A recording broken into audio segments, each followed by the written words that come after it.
Hi friends, ஐநார் துணையில் நாளைக்கு என்ன நடக்க போகுதுன்னு பார்க்கலாம். வாங்க வீடியோக்குள்ளே போகலாம். நம்ம சேனல் இன்னும் சப்ஸ்கிரைப் பண்ணாதவங்க சப்ஸ்கிரைப் பண்ணிக்கோங்க. நடேசன் அவரோட பாஸ்ட்டில் என்னவோ நடந்திருக்கு.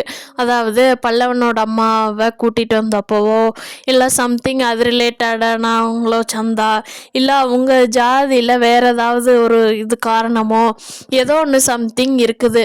அதனால தான் நடேசன் சொல்கிறாரு, நீ அந்த பொண்ணை கல்யாணம் பண்ணிக்க கூடாது, சேரா பண்ணினா நீ தான் கஷ்டப்படுவ அப்படின்னு சொல்கிறாரு. ஆனால் அப்படி சொல்கிறவர் அதுக்கான ரீசன் என்னன்னு சொல்லிட்டாருன்னா எல்லாருமே கேட்டுக்குவாங்க. இவங்க எல்லாத்தோட இது என்னென்னா, அவரே தண்ணி போட்டுட்டு சுற்றிட்டு இருக்காரு, அவருக்கு என்ன அக்கறை, கல்யாணம் பண்ணுறவரையும் சேர்த்து வேண்டான்னு சொல்லிடுவார் போல் அப்படின்னு சொல்லி பாண்டியன் சோழன் எல்லாமே அவங்க அப்பா தான் திட்டிருக்காங்க. ஆனால் அவர் சொல்கிறதுல கண்டிப்பாக ஏதாவது ஒரு நியாயம் இருக்குது.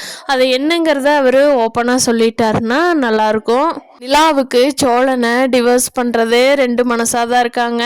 இல்லைன்னா நிலா கண்டிப்பாக இன்னொரு டேட், இந்த டேட்டுங்க அன்னைக்கு போகலான்னு சொல்லியிருப்பாங்க.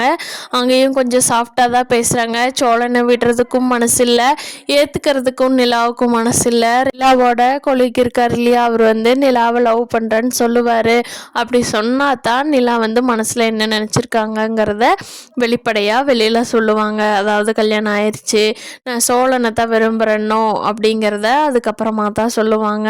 ரொம்ப இன்ட்ரெஸ்டிங்காக தான் அந்த கதை போக போகுது.